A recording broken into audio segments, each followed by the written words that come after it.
The way this is going to go is, again, if you have any questions, we have index cards up here.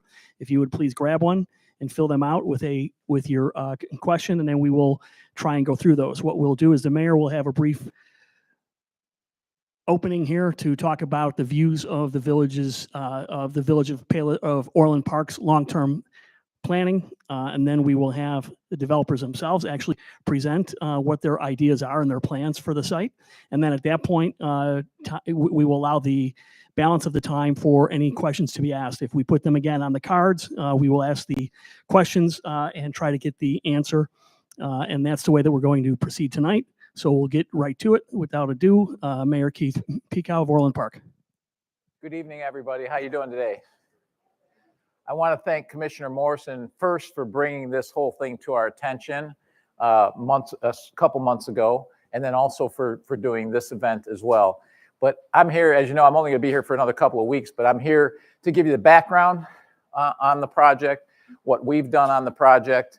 I will tell you, I have no idea what my successor thinks about it, because for 20 years that I knew him, he kept saying we needed to square off our borders and annex properties. And then in this last election, he attacked me for annexing properties. So I can't tell you where he stands on it. He's going to have to let you know where he stands. So I got a couple of emails attacking us for not having annexed the properties. So can we put the pictures up of the area in question? So if you see, the area in question is in red up there. And essentially, other than El Cortez, everything in there, do we have a picture that shows everything's unincorporated? So everything around that is unincorporated. So if you go back to when I first became mayor, my first couple of years, I couldn't even, it was really difficult for me even to hire my own assistant, let alone get anything done. And then for 2 years, we tried to get roads and parks and those types of things. We were kind of blocked on that. And then COVID hit. So obviously we weren't thinking about annexation during COVID.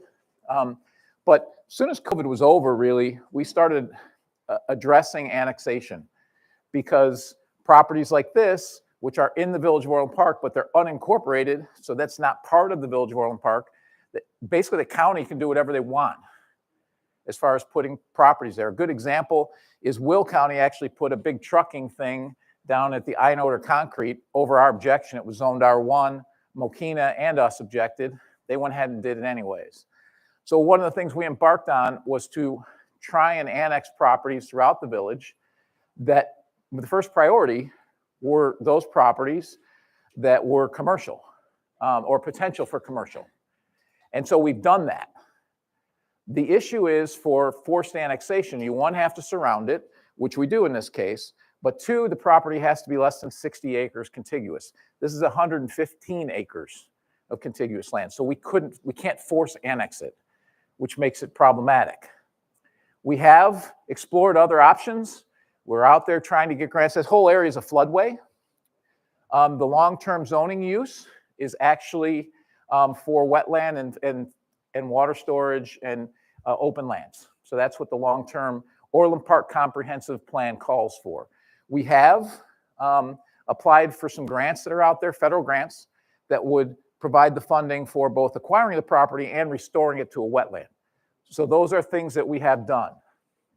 You can, these properties can be, only so much can be done to them because they're in a floodway.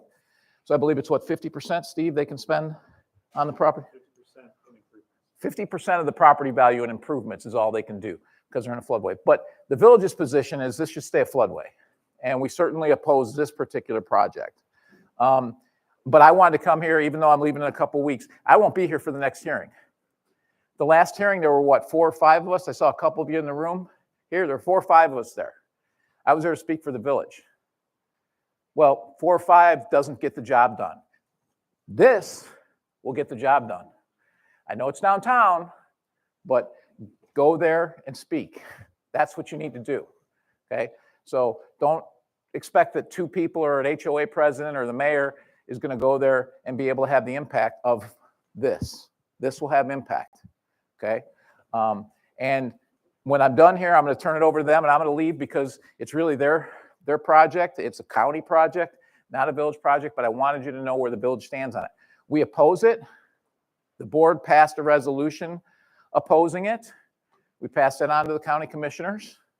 So, and then this was what I was going to read this was the statement I was going to make until essentially what we did is we got this delayed so we could have this hearing and so that we could try to work on some other things and hopefully you get these grants, et cetera, so that this can't happen. But the biggest thing is that once it's there, it's not going away. So that's why you need to come out and speak. But what I was going to say is I was going to thank the Cook County Board of Commissioners for allowing me to make a comment on the proposed development. Currently, the subject property is contiguous to the village boundary, but is not wholly surrounded, making it ineligible for forced annexation. It is surrounded, but it's too large for us to do that. The Village of Orland Park strongly opposes the proposed development as it does not comply with and is inconsistent with the village's comprehensive plan. The comprehensive plan calls for the subject property to be retained for open space, park and recreation use. Additionally, the village has identified this property as a high priority for annexation to protect the floodplain and to ensure responsible land use. However, because it's not contiguous to the village boundary due to its size, which makes it ineligible to be forced or voluntarily annexed. The subject property is almost entirely located in a FEMA-designated high-risk floodplain and floodway, as depicted on the flood insurance rate map, meaning it poses significant risk to public health, safety, and infrastructure. Allowing an automobile storage yard in a designated floodway is inappropriate. It's hazardous and will exacerbate flooding risks and negatively impact stormwater management efforts in the Wolf Road corridor. Instead, the highest best use of this land is to restore it to its natural condition and incorporate additional stormwater management measures, which would be the most effective approach to mitigating regional flooding issues. The proposed development is also incompatible with the surrounding area, which is overwhelmingly residential and would negatively impact nearby properties. Specifically, property values in the immediate vicinity would likely decline, the use and enjoyment of neighboring properties would be diminished, the burden on local infrastructure would increase, particularly with respect to stormwater management and road conditions, and an automobile storage yard creates significant public safety issues in an area that is primarily residential. For these reasons, the Village of Orland Park urges the Cook County Board of Commissioners to deny the special use permit request.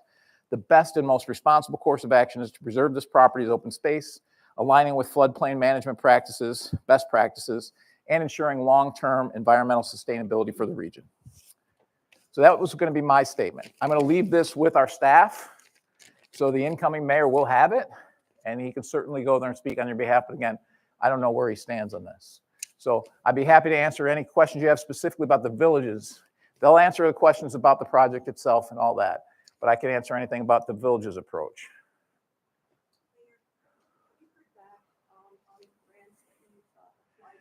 They're federal grants. The question was about the grants. They're federal grants. It takes a long time to hear for federal grants, so we won't hear it. This will be heard before we hear back from that. That was your question? Okay. So the village has been doing what we can in that whole area. That area has been a problem for, well, 20 years before I was mayor, that I know of, and but nothing was done before that. But we have been trying to do something over the last 4 years, and this is kind of where we're at. So with that, I'll turn it over to the developer and to the commissioner.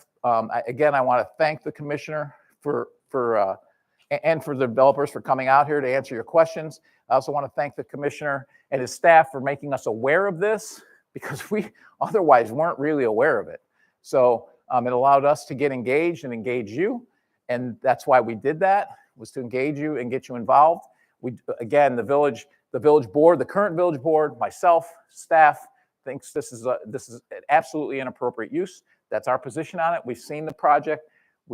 That's how we feel about it. We think the residents feel the same way. But I will tell you, just like I told you a few minutes ago, 4 of you showing up at the board meeting is not going to get it done.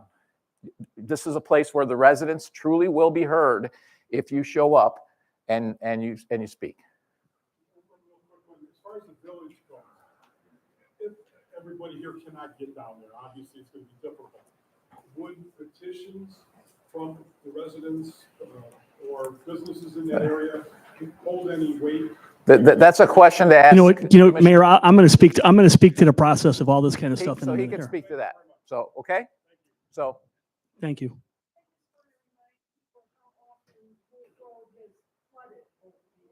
yeah. Yeah, we're aware and they'll answer all of those questions. But I just wanted to make sure you were aware of the village's position.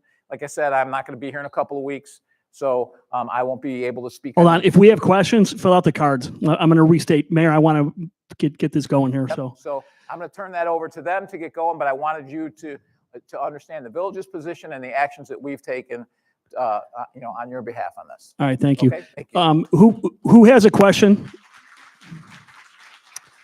Okay, so you can come up here and get cards if you have questions that you'd like to ask and write them out. And then if you have a card already filled out, hold it up and Jen will come by and get it from you in the interim. So I'm going to run through how tonight again is going to unfold for those that have joined us. We've had folks in here coming and going, so there's some that have not heard that. Look, so tonight's goal is to give everyone the opportunity to ask questions and receive accurate information regarding the special use permit that has been applied for at 170-101 Wolf Road. We hope to fully inform you of how this is going to go. When we're done, we will outline the ZBA process. There is no vote tonight or even in the very short future. This is not the time to express opposition or support. The purpose of this meeting is to allow developers to actually present to the community the actual factual, honest information in their plans of what they plan to do. The building and zoning hearing is actually scheduled for May the 7th. There are handouts available at the table when you leave. They're the ones that are in blue, and those explain the actual zoning Board of Appeals process. When we end the meeting, I will read through it really quick. There is a PowerPoint and a presentation by Mr. Welch, and after that, we will have time left to ask questions. The process for the questions is going to be to fill out those cards so that we don't have people talking over each other, and we will ask those questions and give them an opportunity to answer it if you have it, if you have it direct. So if even during the process of this you start to think of something, you can just come up here or raise your hand, and we will give you a blank card or collect your current cards. With that being the case, I will now turn it over to Mr. Welch, and yep, thank you, sir. Welcome. Thank you for coming. Working? Flip the button on there, maybe. I flipped it, but where'd the guy go?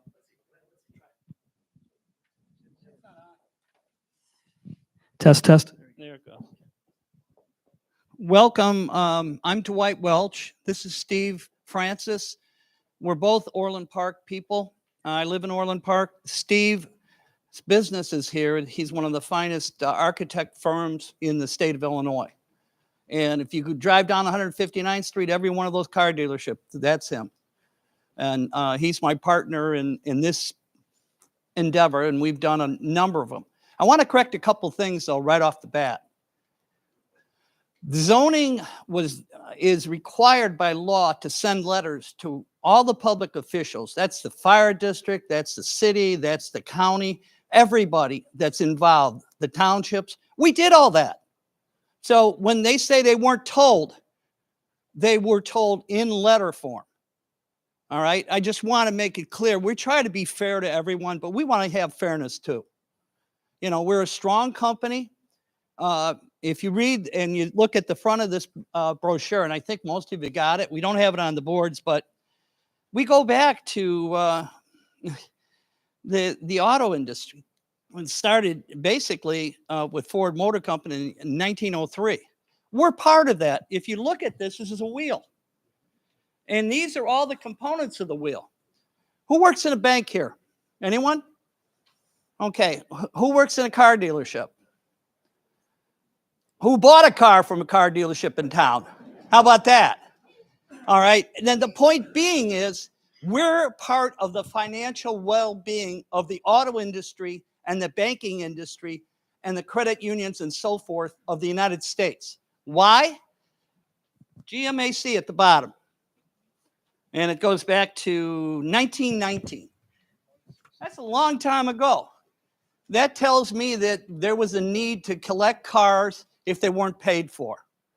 Otherwise, the banking institutions, your credit institution, your Navy Federal Credit, all those different things. We're a veteran-owned organization too. I'm a vet. Mike's a Vietnam vet, the owner. I'm the managing partner. And all I can say is we try to do everything right up front. So we did send out letters. We did notify everybody. And by the way, we've had this delayed for 4 months. Not on our part. My other question is, it was put up for sale, and it's been up for sale for years. It was a fence company, and then the bus company. If you look at the photos of what we're doing, how we're going to beautify that spot, it's amazing. And that spot, by the way, today, under the current zoning laws of Cook County, can be made into a bar. It can be made into an auto repair facility without any zoning. And like, as the mayor said, he said something correct there, is that they can't annex this. The people have to annex to this village. That's the way the law works. We're too big. So something's got to happen. Now the floodplain zone. Again, I'm going to argue with him. If you go, the Metro tracks goes right through the middle of that. Our elevation is higher than that.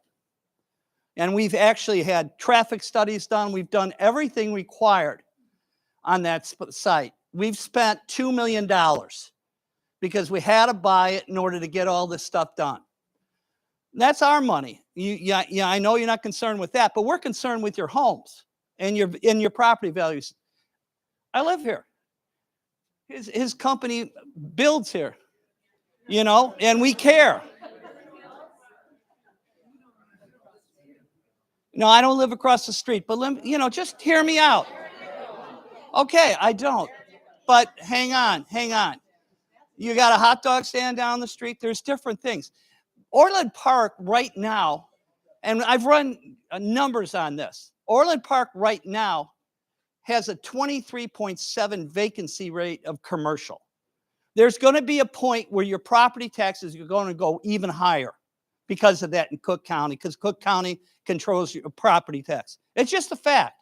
And I'm not here to argue. I'll listen to you. It's always good to have both sides of a story said. And our story is simple. We've got a great company. You can skip page 2 because that's the ownership and the management. You go to page 3 on the fiscal impact. We have some young people here that live in Orland Park, have friends that live in the area of Wolf Road. And I want them just to say something very quickly. Can you come on up, Brian? He is the manager of this facility. This is, come on up.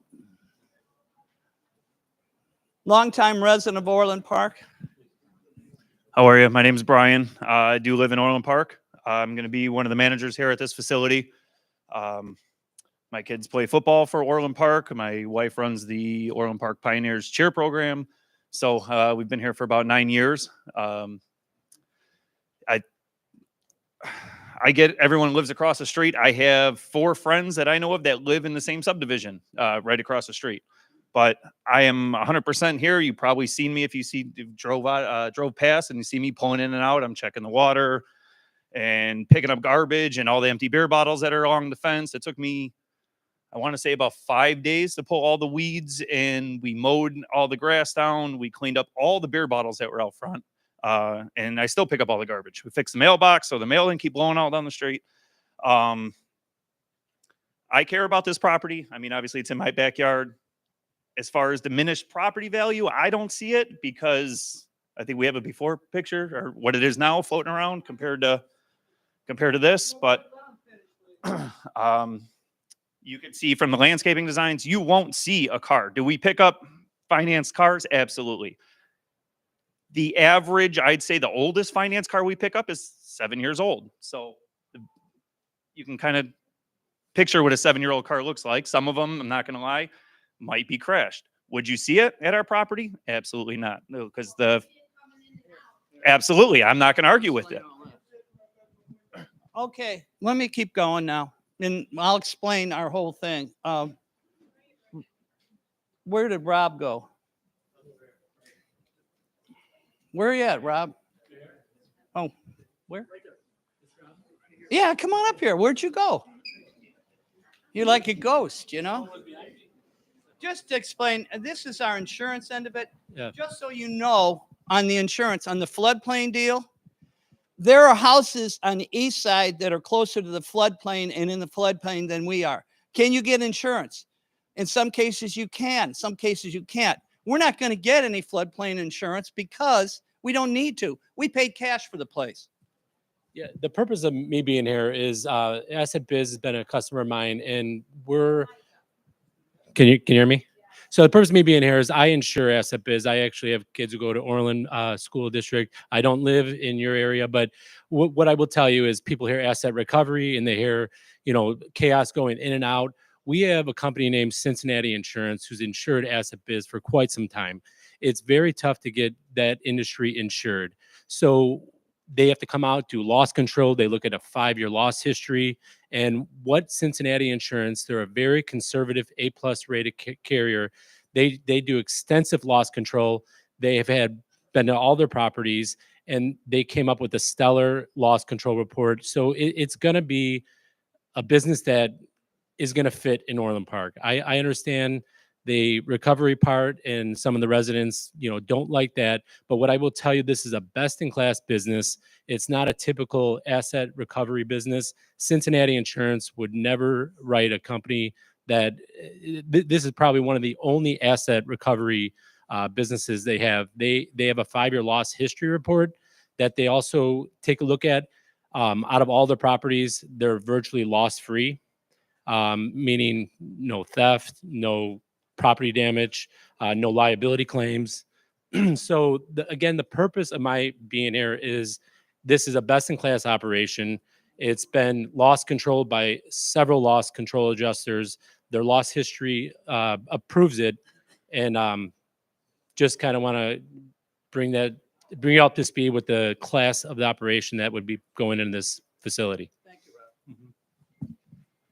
One thing you should know, we're only open Monday through Friday. 8 to 5, Monday through Friday. There might be people coming in that work for us, and that's about it. And it's only on appointment only. All the people would come in if they want to get something out of their car, if they know it's there, but generally they don't. We don't keep any cars over 30 days, and it's not a junkyard. That was said in one of the mayor's meetings. The average price of a car in that lot is $80,000. It's very reflective of our region. And you can laugh about that if you want, but it's not. It's the truth. That's the average price, because the high-end cars are the ones that get taken back. And we're part of that industry. They come from all over this area, Tinley Park, Orland Park, and so forth. Not towed in, they're carted in on a flatbed. All of them are. Yeah, all of them are brought in on a flatbed. All of them. Yes. We have a traffic. Flatbed is not a car carrier like the big ones you see on 159th. Explain that. I think people are thinking the large car carrier. No. Brian, where'd you go? Brian, come here. These are some of the people that live in town that. Come on up a second. Explain how you move these on a flatbed in and out, and you'd only do it during working hours in general. Yes. So after a car is repossessed, Brian, can you hold for 1 second? I'll repeat again. If anybody has any questions, raise your hand and we'll get cards to you. And if anybody has cards, raise those up, and Kathy and Jen will get those from you. Okay, so if we can bring some fresh cards. And if you have those cards already done, Jen, bring those to me in a second. All right. Go ahead, Brian. You got the floor. Okay, so after a car is repossessed, a car, on average, we wait for the finance company to tell us what to do with it, which auction it's going to go to if it's not redeemed. Usually it stays with us for, I think Toyota makes us hold them for 21 days. Other than that, they stay about 10 days. From there, they get transported mostly to Mannheim, Chicago, which is in Matson. So we have flatbed tow trucks. Again, everything will be loaded behind the fence, because once we do the landscaping, there will be nothing. You can't do it out front.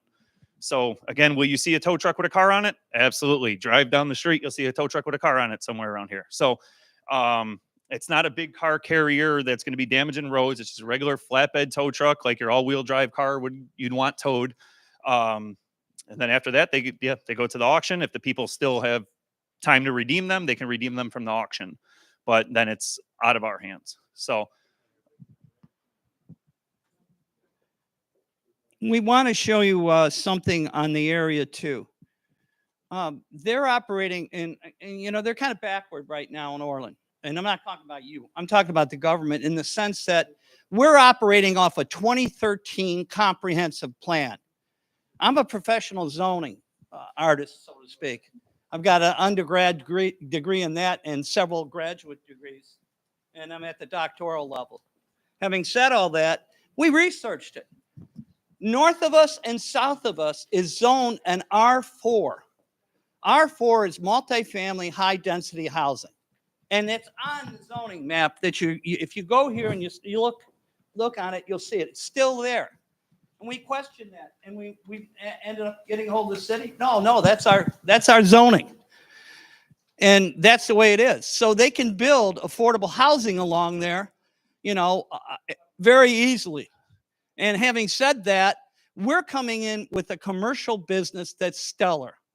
Yeah, if you read the booklet, everything in there is what we do and what we have done.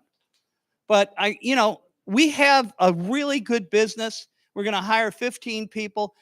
Your community, and I see a lot of people my age in here, a lot of younger. Yeah, I'm 76 this year.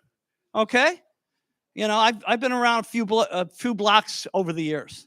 And having said that, there's young people coming up that need to work somewhere. I went down to a little park down the street and parked for a few minutes while I was waiting. And I saw nothing but young Hispanic kids playing in that park, and they all live in these houses over here. Now, forget the racism in America. Let's just say it straight up. We're a melting pot. We need to grow as a country. I served the military. I was brought up by parents. No, but I'm sticking to the facts. That is a fact. My fact is we've got young people coming up, and they're going to need places to work. We're one of those places, and we're Class A. Okay. All right. That's not Interject working for time. me. Interject time. Let's do that. Okay. So Dwight, do you have anything more kind of like from a presentation side, or Steve, or any clips or anything you want to show? Okay. So you want to go? No, You want to go to questions? we'll answer the question. Yeah. Sure. Sure. Absolutely. So I just started glancing through a few of them. It looks like some of them are kind of the same. If we could just be like as clear and succinct as we go here, I want to try and get as many as we possibly can. Sure. Okay, Do 'em all. so we'll start here. How many cars are brought in daily? I'd say we average about 30 cars. The lot is designed not at this location. So how many would it be? We have 18 locations. We do have one on the south side of Chicago. So Orland Park would probably fill mostly Minoka, Peatone, Orland, Tinley, Oak Forest. Right. So basically the southern suburbs. So 30 a week? That's what I wasn't talking a day. Roughly, yeah. I'd say 30 is fair. Same number. Yeah.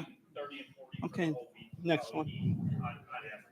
Okay, if the hours are between 8 and 5, are most cars repossessed at night? Yes. So I'll ask that then. So if your hours are 8 to 5, if a car comes in, you're bringing the cars in between the hours of 8 and 5, if I understand it. Generally, no. There'll be some we bring in at night. There's no question about that. Hey, come on over here. Hey, Come on over here. okay, so let me restate that question then, because it's asked a few times, folks. So whoever asked, there's a few that thought. Let me just ask it for you then. Okay, so your business hours are 8 to 5. The question that multiple folks have asked here is, what are the hours that cars will be coming into and exiting the lot? It's exiting the lot would be between 8 and 5. As far as cars being brought in, there is a few cars that do get brought in during the day. Most of them will be brought in at night while you're sleeping, so then you would never see them. You got to tell the truth. Okay, That's all you can do. how would hazardous materials fumes be managed? And by the way, if I don't have all this exactly right, I'm reading everybody's handwriting. So Hazardous. how would hazardous materials and / fumes be managed? We're not going. We don't have a pumping station there for gas. We don't service the cars there. All we do is bring them in and bring them out. If there's leaking fluids, we take care of that. If there's leaking fluids.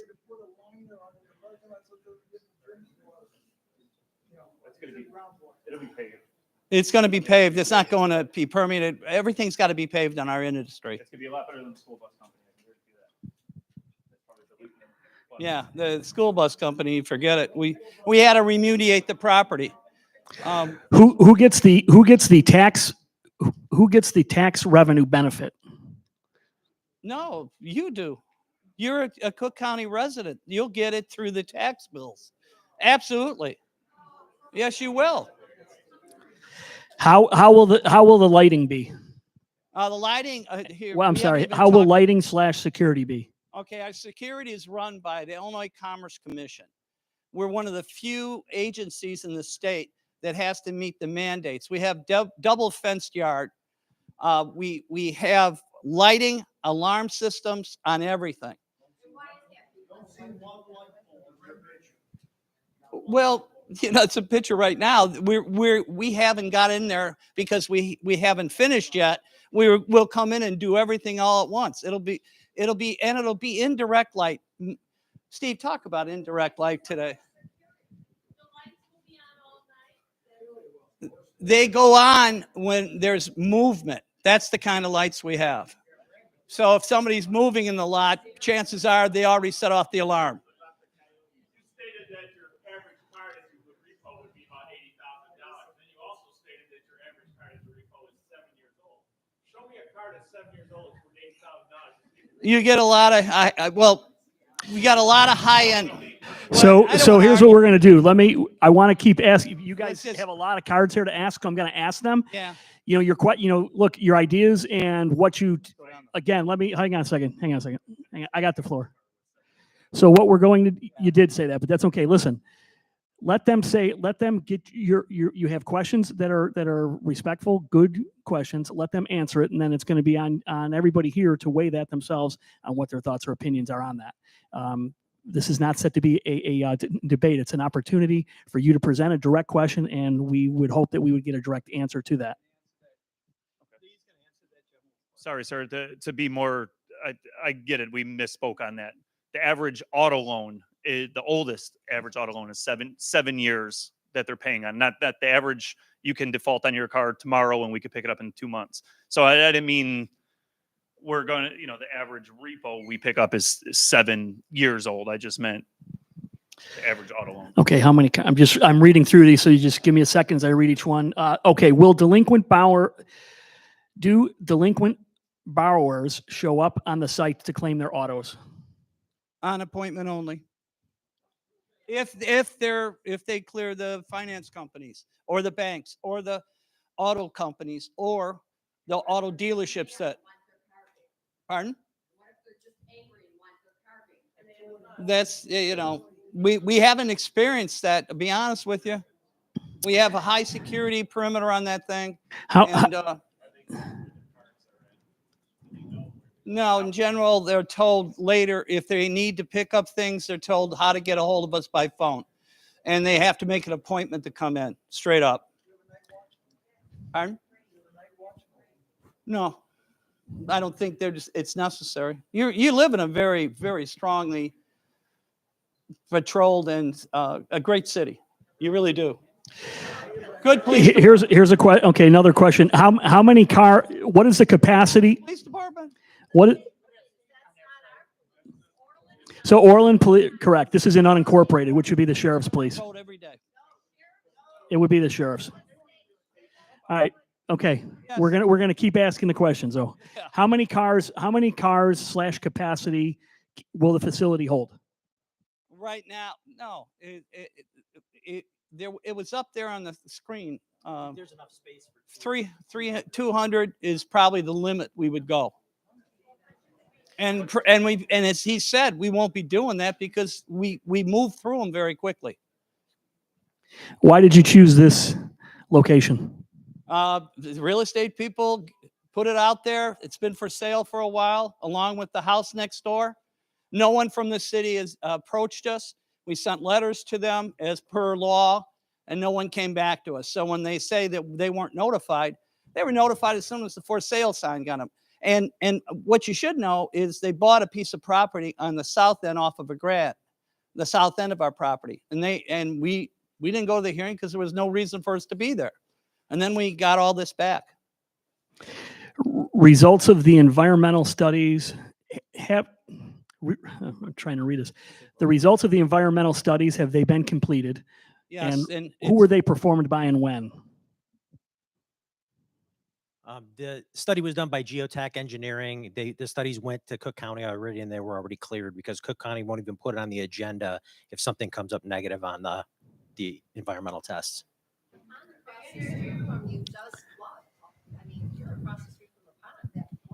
Understand that has nothing to do with environmental. That's civil. Environmental has to do with impurities in the soil or impurities anywhere. And testing was done, and there are none. And did you do a traffic studies flow on the impact of I the have roads? the traffic study with me. It's 60 pages long. It cost us a lot of money and no negative impact. Yeah, a company by the name of KLOA did the traffic study, We spent money on that. and they figured that we got, including employees, we got 20 in and out trips in a day through our facility. So that's way less invasive than a restaurant or a car dealership or any other kind of application like that. You know, every time. It's not my mic, but just take a breath, put your mouth up to it, and it'll work. There you go. The traffic study was performed by KLOA. It's a Northern Illinois traffic study company that we've used for many, many years. They did a traffic study. They said the in and out trips through that facility, including employees, would be under 20 a day, which is, you know, that's less than a residential application would be.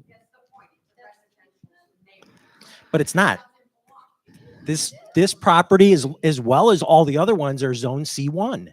And we don't even need a zoning change in order to put this here. It's the zoning is in place. We need a special use because it's an automotive use. We certainly do. And that's why we have to go to the zoning. It's not for a change in zoning. So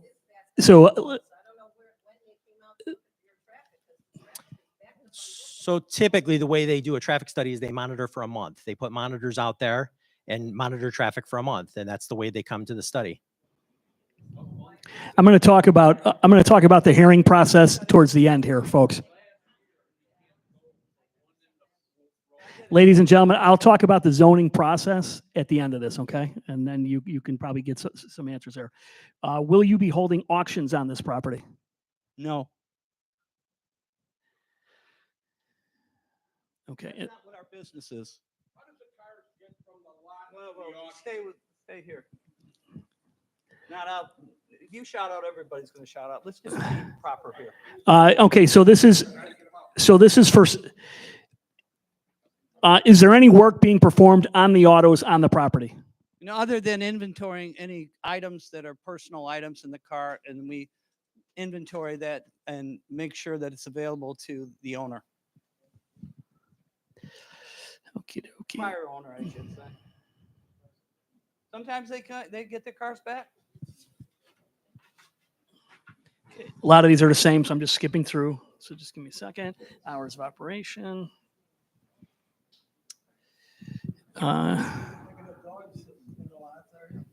Traffic management, we've asked that.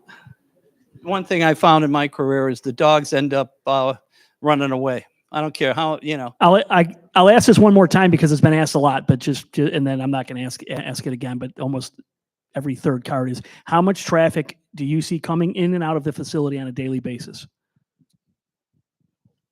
20 trips a day, so in and out, including employees. 20 trips a day.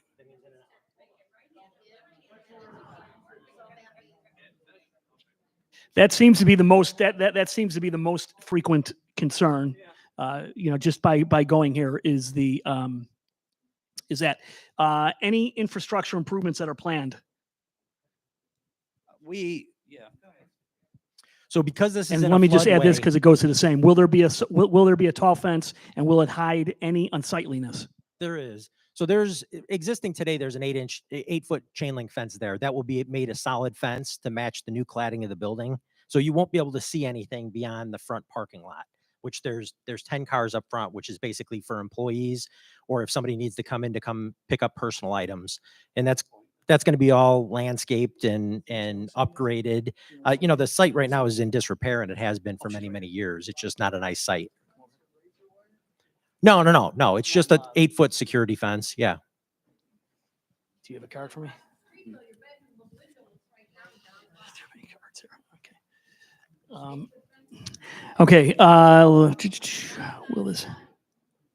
The lights. would According come to your on. studies, will the paving of the parking lot have any direct effect on the already existing flooding issues and the floodplain status in and around the property? The drainage. Now, in order to fulfill everything for Cook County, we'd have to do a full study with engineering. So anything that would be paved there is you're going to have infrastructure to take care of any stormwater. So we would not be adding to any storm drainage off site here that would cause flooding. There is. It's underground. And it says, where is the septic field and well for this property? Will they be affected?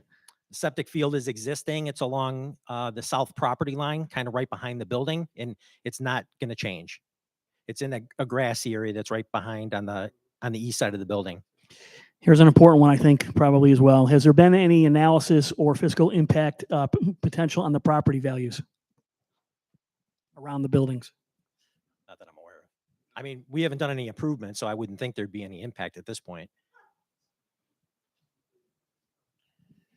What considerations will you be taking regarding noise, lighting, and visual impact on the neighborhood? So as far as lighting is concerned, we have to follow the guidelines of Cook County, which means that all the lights have to have cutoffs. They cannot spill onto neighboring properties. You can't be able to see them, so they can't create light pollution from a distance. Like if you're looking, you can't see the fixtures. The light only shines downward to light the pavement area, which is required by code. And like we explained before, the lights will go on and off as needed. They're not going to stay on all night just if nobody's in the lot. Probably 20 feet. Like typical, any commercial fixture is going to be 20 feet tall. They're generally 16 to 20. Correct.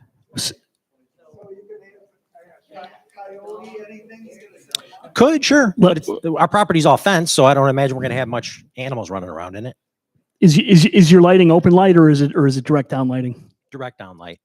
You might want to clarify what that is. Yeah, so it's basically, in order to meet the code as far as lighting is concerned, you can't spill any light onto a neighboring property, or you can't spill it into the atmosphere. So that's called light pollution, and they don't allow you to do that anymore. So old stuff that you see. Hold on, guys. We're gonna ask the questions, and they're gonna answer them, and we're gonna keep rolling along. By the way, will you guys make yourself available afterwards if anybody wants to ask? Okay, so we're gonna try and get everybody. We got another 20 something cards here, so I'm just gonna try and get to as many as we can, and then hopefully we can continue to ask after. So. Did you finish off on the lighting? Okay. Like here's a card here. There's 6 questions on it, but 5 of them have been covered. This one is an interesting one. Any indications as to how this would or would not affect rodent infestation? Rodent infestation. We already have Orkin's been out there for a few months now. Okay. We've actually had Orkin has been since we bought the property. I don't know what, however many months ago, Orkin's been there. They come out every couple months. Yeah, they bait, and so we're actually required by the Commerce Commission to have that, because if we pull something out of someone's car that has a French fry in it and populates our whole warehouse with rodents. But so yeah, we have Orkin. Some of these are novels, so just give me a second. Where will the funds go? Okay, we know that. Okay. Your questions are good, folks, and they're very similar, so all you neighbors are on the same page. How is I can't really read this. Put that one off to the side. What's going to be done with the property north of this project and Consola Drive? I'm not sure what that means.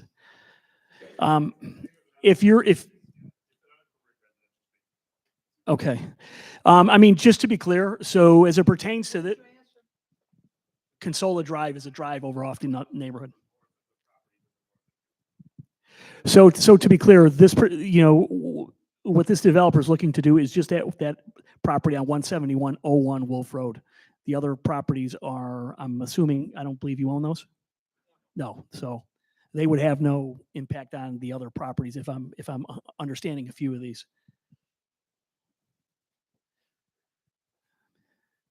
There will be no repo. He talked about security measures. Where are most of the cars being brought in from? I think we already answered that in the surrounding area. Yeah, all the towns that he mentioned earlier. It's the same one. No, we have south side locations that those cars will go to.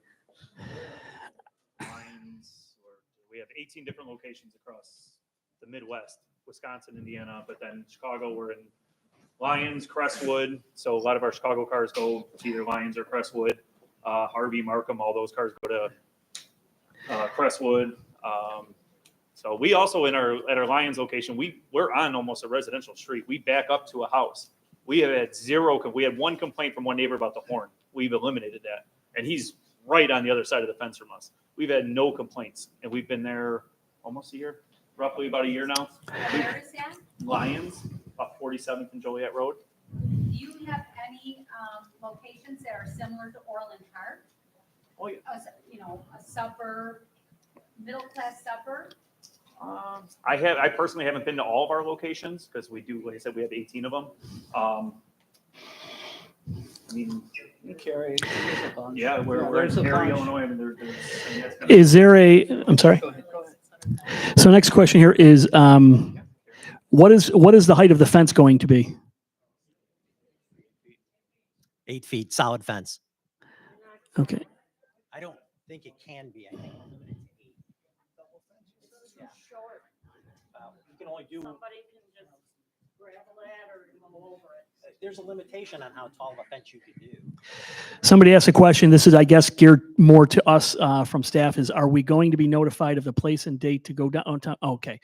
Yes, we will talk about the zoning process at the end of this.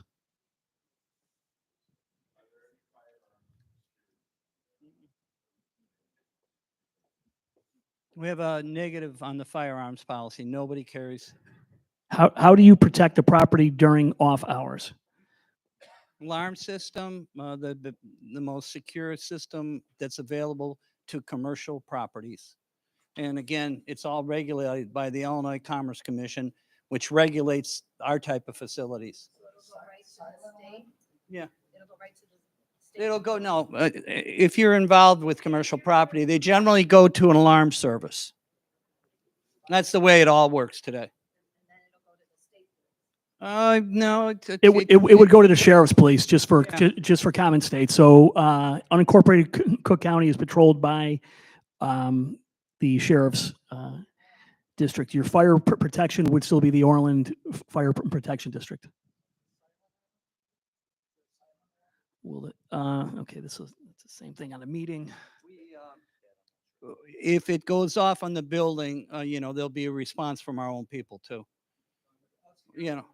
Can you repeat the number again on the maximum Might be number able of to hear cars? it if we have an outside alarm, but generally we don't. Can you repeat again what the maximum number of cars will be? 200.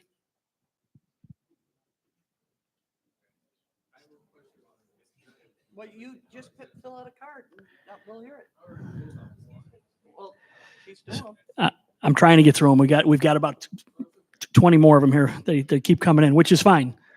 Okay, so I'm just trying to go through these. Alarm code, you answered that. The agencies, are people going to be angry if they come in? How will you protect the residents from possible criminal activity? How will you protect the residents from any possible criminal activity?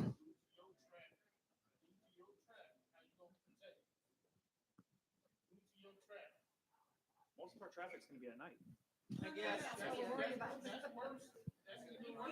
you've got someone breaking into your building, into there, steal a catalytic converter from a car, which they're gonna be doing, because they're sitting there doing nothing, who's gonna respond to, the Cook County Sheriff is gonna take 40 minutes to get there. And if you don't believe me, ask the house right next to Aldi. It takes them 45 minutes to come for anything that people have ever called for. Somebody's breaking into your facility, what's to say that they're in our neighborhood across the street? Do you mind? So I'm sorry, I didn't introduce myself. My name's Scott. I'm the current. Use the mic, Scott. Put it close to your mouth in order for it to activate. Like this? All right.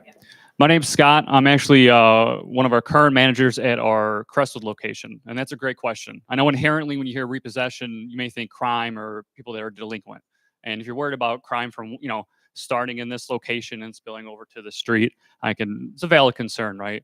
Where I'm at in Crestwood, I don't know, based on opinion, some might consider it a rough area. Okay. Right. 1960, I moved there, and it's gone down the tubes for years, and now I wouldn't go there for anything. That's fair. I can tell you now, I've been working there for over a year. Personally, I've had zero issues there. Okay. And when you ask, if something happens in this location, what are you doing to protect us? Well, I think first and foremost is deterrence. The big fences, the lights, right? Well, everything's a time-based thing, right? Do you lock your door at night? All that does is slow somebody down, right? But it's a deterrent. They walk up, it's locked. Maybe I'll try the next door. So first, yes, the alarms were an issue or a question that somebody brought up. They do have alarms on them. Okay. How far would you live from this location? So Brian's a mile away. Brian will have access to the cameras. Brian will have access to the alarms that they go off. Normally what happens in the past where my location I'm at now, the weather sometimes sets off the alarm. Okay. That's a good question. I'm not sure if that's something. Based on what he just said in regards to the actual activity, you should probably have less activity here because your crime rate is nowhere near the area that she was just talking about. Here's a question. I'm saying it's not going to happen. Here's a question that pertains to that. Hey. Okay, here's a question that speaks to that. What are your current crime rates? Nothing. We have nothing. Yeah, we aren't showing any statistics. Yeah, go ahead. Well, to touch on one thing as well too, none of our lots have had catalytic converters. Excuse me, catalytic converters stolen. Okay, and I know what you say. Maybe that's just a time thing. It's going to happen eventually, but it hasn't happened to us. Okay, whether it's the fences, and keep in mind the question about security guards, right? So, just by the nature of the business, a lot of repossessions happen at night. Okay, so there are people that are at the lot. And when a driver drops off a vehicle at a lot, just like when he goes to a home to pick it up, it's a less of a disturbance. It's in their best interest to be quiet. Picking up the car, dropping off the car. Okay. I heard somebody say that's dangerous. I would argue driving down the highway is dangerous. Going to the Dave & Buster's can sometimes be dangerous. I'm just saying anything can be dangerous. Okay. 0. All right, let me stick to the questions that I have, folks. We're gonna stick to this. Last thing. No. I will I'm gonna be available. No, thank you. Yes, again, they will be available to ask more direct ones. Has there been any EPA study done on the property? Imagine there would have when you purchased it. Yeah, we already covered the environmental cut. You want to say it again? Yeah, so the Multiple people environmental study asking. was done that it found no contaminants anywhere on site. Do you have any studies that would speak to what wear and tear of the flatbeds would do to the roadways, including the traffic management impact? No. So there's been no study done on that. Cincinnati Insurance is only an E&S insurer. Excess and surplus lines is it's an insurance company. What's the advantages to our community?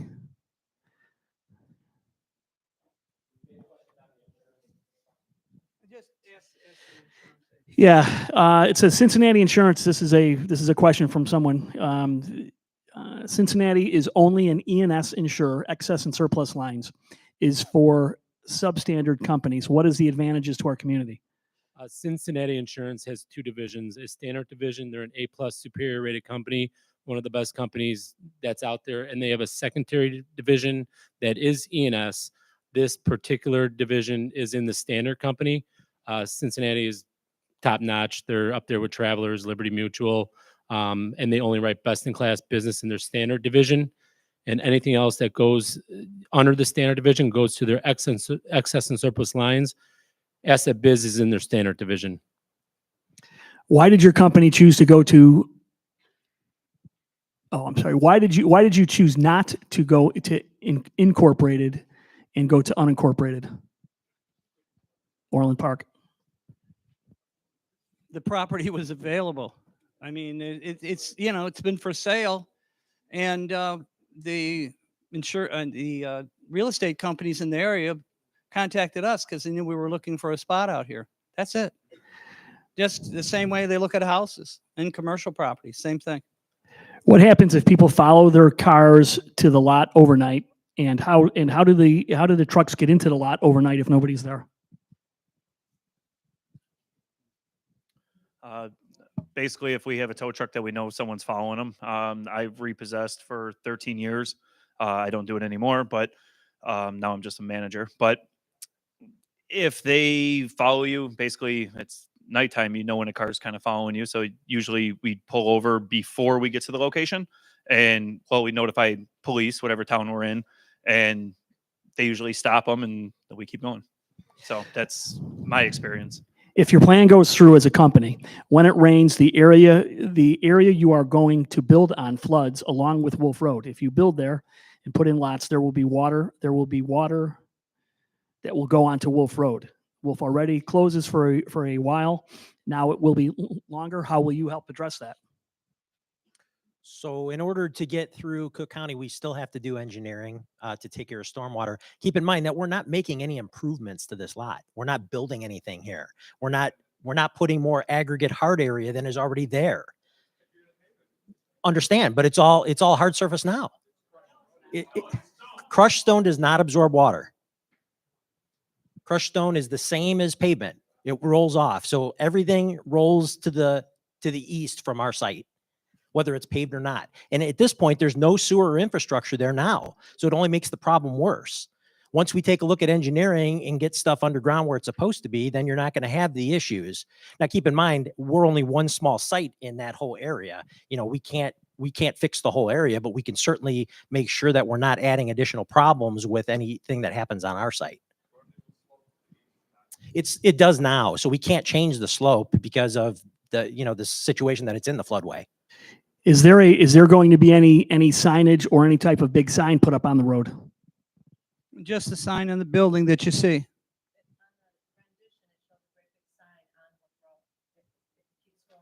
not our sign. That's a billboard. Well, if you drive over there, you'll see it's not us. No, the only thing we have is on the building itself, as you see in the rendition. What percentage of cars have been in accidents? Honestly, it fluctuates. It all depends. I mean, if a finance company, a lot of the cars that are in an accident that we pick up are usually not from people's houses. They're usually from a police department that was an arrest or an auto accident that could have happened here and is over at Auto Medics right down the street on Southwest Highway. And if the finance, it could be an $80,000 car and it might be smashed, but the finance company still has financial interest in it and they want to recoup whatever they can get from sending it to Copart or whatnot. Then, so it's hard to really answer. Okay, another question. It's a fair question, I guess, and it's a basic one in theory. Would you want to live across the street from a repo lot?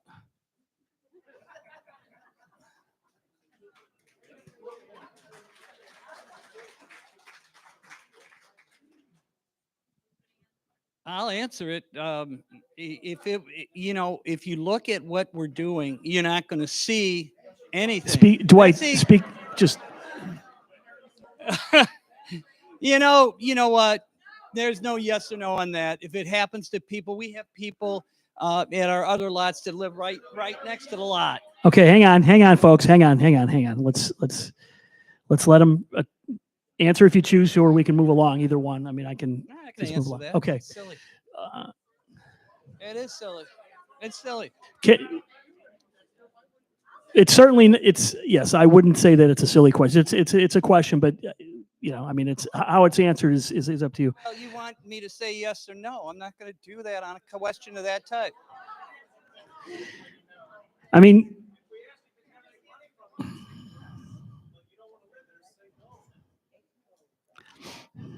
No, I'm not going to say anything on this one. with all of your facilities over the years, how many have had actual break-ins or attempting to break in and damage your vehicles? Yeah. We already answered that. We don't have any. Okay. Any. And that's at 20-some locations.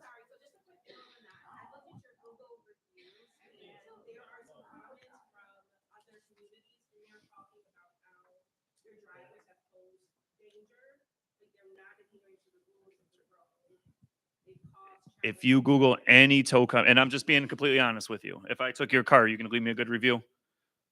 These aren't customers. These weren't folks that you have taken your cars. These are other residents that have been impacted by your business. I would. I'm happy to show it. They're all over. Okay, I'd have to look. It's been a while since I looked at the reviews, but I know when I was running our Chicago location at the time that a lot of the reviews on there, someone said we bought an airline ticket with his credit card. I'm like, well, Here's a question I think that might speak to that. The trucks that are bringing in the cars, are they company employees or are they subcontractors? yeah, they're all our employees. We have over 40 something. I don't even know exactly now. 48 trucks. Not all in this location. They're throughout the Midwest, but yeah, we're one of they're all ours. We'll have roughly 15 people operating out of that location, including him.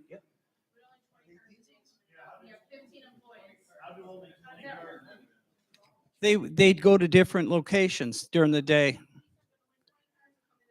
Yes. No, we have 15 that are assigned that location. Some are part-time that work for us and some are full-time.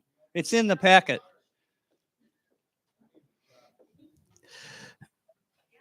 There, any thoughts on a separate security company or help with the local police? And I can't make out this last part about it, but expensive property with expensive inventory. Would it be worth it to protect expensive inventory? Any thoughts? We're It's doing asking. that as we speak at our locations that are active. They're all alarmed, and that's the way it's done. I'm alarmed and lit. Okay, so how does this new lot compare environmental and visually to the prior current busing company business? Well, the I'm only environment reading the questions. here. see, How does this new lot compare environmental and visually to the prior bus company business? I guess I don't know if I can answer environmentally. I can't tell you that. I mean, diesel is going to have a lot, the environmental effects on diesel is a lot more than most of your regular automobiles. As far as visual, I mean, when we talk about trips and somebody asked about trips in and out of the site, we're probably going to have 20 on a daily basis. That bus company, you probably had 100 buses in and out of there all day long that are diesels. They're making noise. They're idling. They're running. It's way different than what we're going to have here.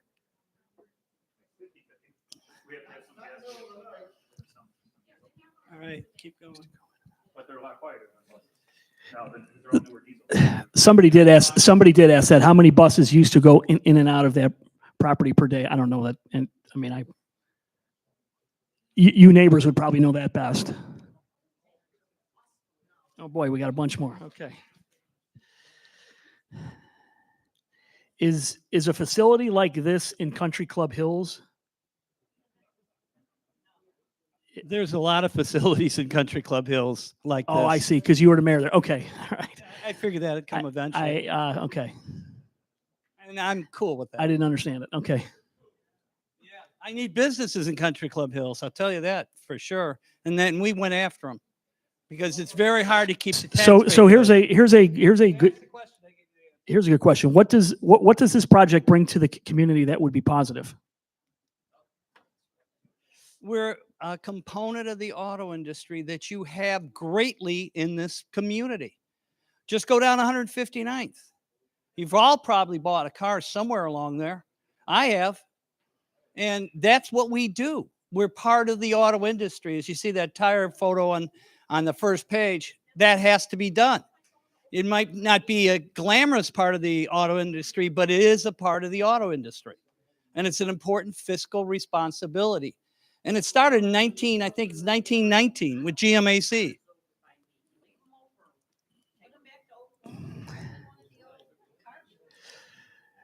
Will you ever expand the area? And are there other lots that you have? Are the other lots you have in affluent areas such as ours, or are they in areas that are not heavily populated? There's people living right next to the lot in Lyons, in Chicago. I mean, it's very common.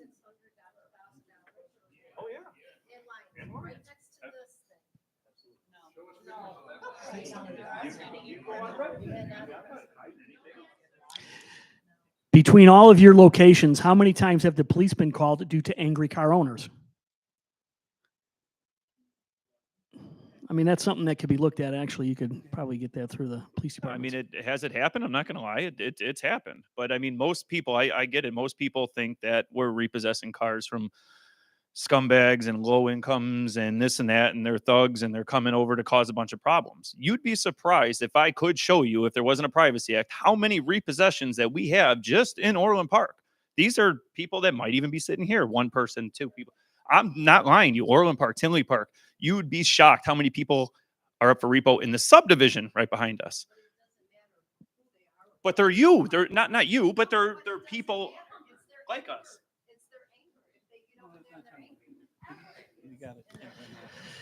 Okay. Let's see.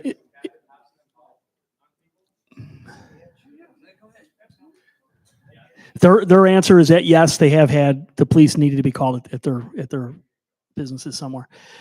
Is this project already a done deal, or is there a chance our concerns matter? Well, on behalf of the ownership, we've invested $2 million already based on what we were told we could do. The zoning hearing, if it goes south, then we revert to a page of 4 pages of different uses for that property that are currently don't have to be zoned. Seriously. You want to hear them?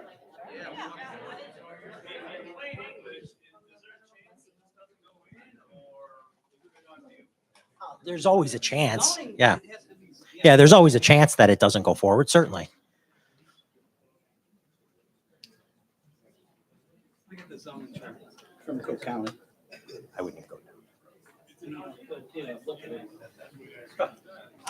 Will there be a turning lane constructed to facilitate entry to the property?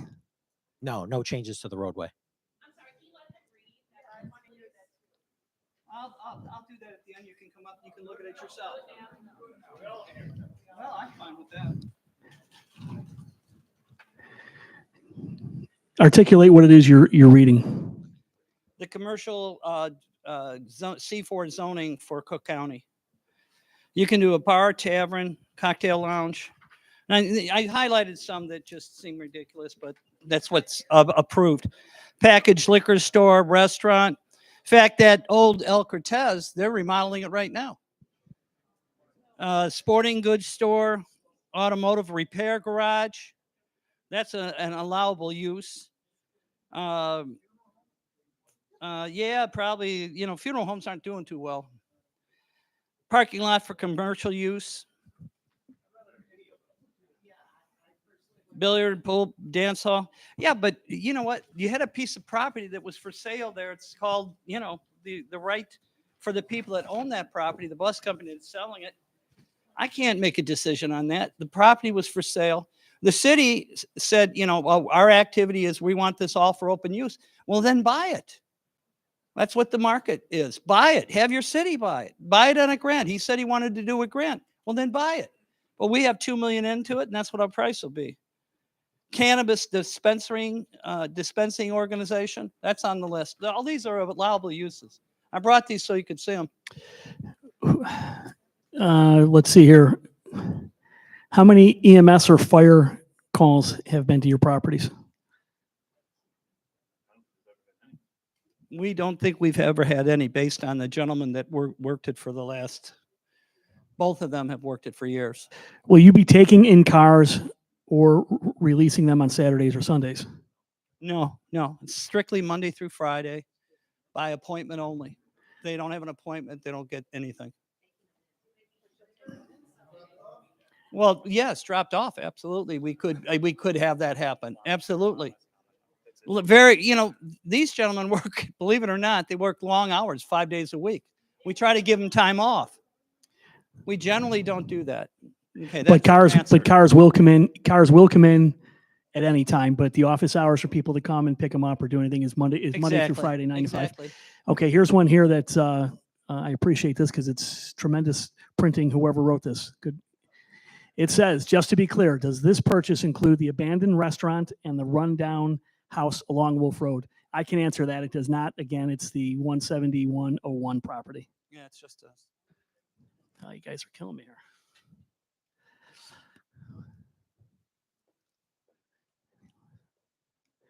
What is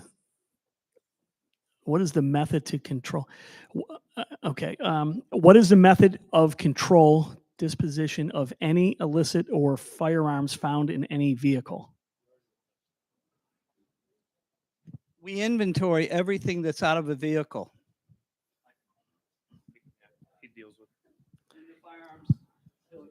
Yes. So when the vehicles are brought in, part of law, but also part of procedure is inventorying and essentially sorting all the personal effects. Now, there are some exceptions to that. Obviously, illegal paraphernalia, drugs, firearms, things of that sort. That is handled by usually a local PD, sheriff's department. We don't store guns on our premises. We don't hold on to drugs, anything like that. Yeah, we don't carry guns as well. But anything that is prohibited, anything that you wouldn't want to have in your home, we don't keep with us as well.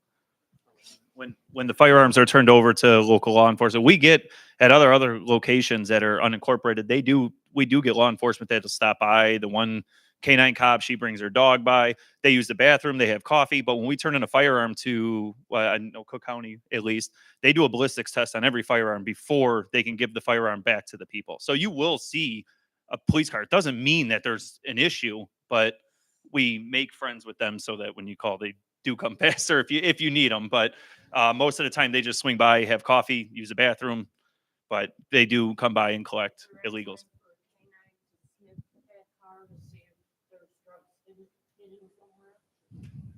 No, that's outside of our realm of. Is the area fire protection served by hydrant or well? I think it's trucked in general. The tanker trucks on unincorporated areas is generally the issue that's throughout Cook County and Will County.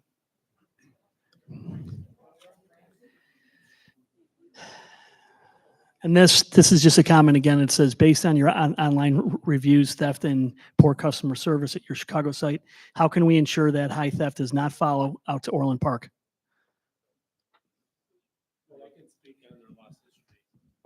Real quick, the theft that is people claiming that they're missing stuff out of their personal belongings, not theft of their car parts or anything like that. Which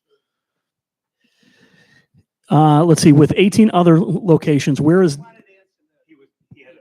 Yeah, Go ahead. Yeah, going back to insurance, before we can insure anyone, we collect 5 years of loss history data, and the theft has been clean, 0 losses. With 18 other locations, where is the nearest one that is similar to the Orland Park location, suburb, upper middle class? Lyons. Lyons is you think Lyons is not a nice town? It's a very nice town. I think. All right. Well. Do you have any others? Well, it's good to have a good opinion, of your community. I get that. I had a high one of mine myself. So, and some people would say because of the type of people there that it wasn't a good community, but it was great. I'm not saying it's not a good community. I'm Zoning saying it's not like our community. Well, I can't put on that. So, okay, this is some Orland Park facts, I guess. Development services, based off of the comment that you made. You made a comment that the vacancy rate was high. Retail vacancy is less than 6%, including the vacant Sears stores.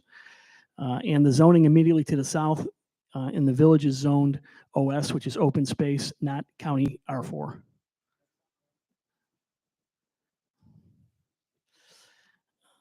And are all the cars in the lot titled in Illinois?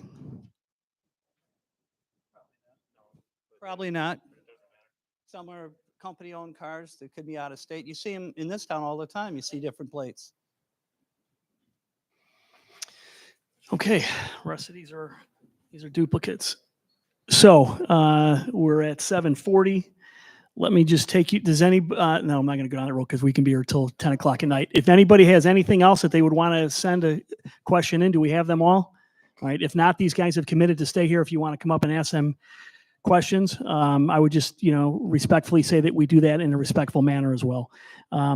So let me tell you some guidelines on how this system works.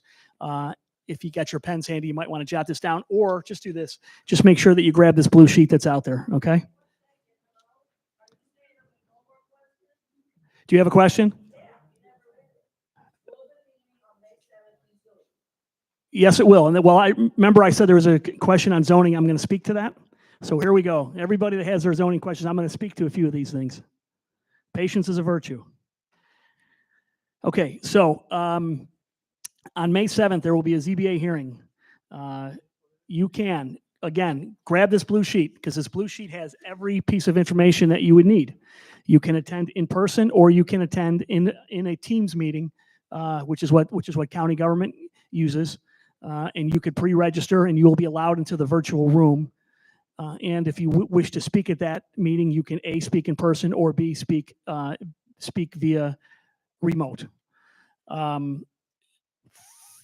So public comments will begin at 12 noon on that date on May 6th. Wait a second here.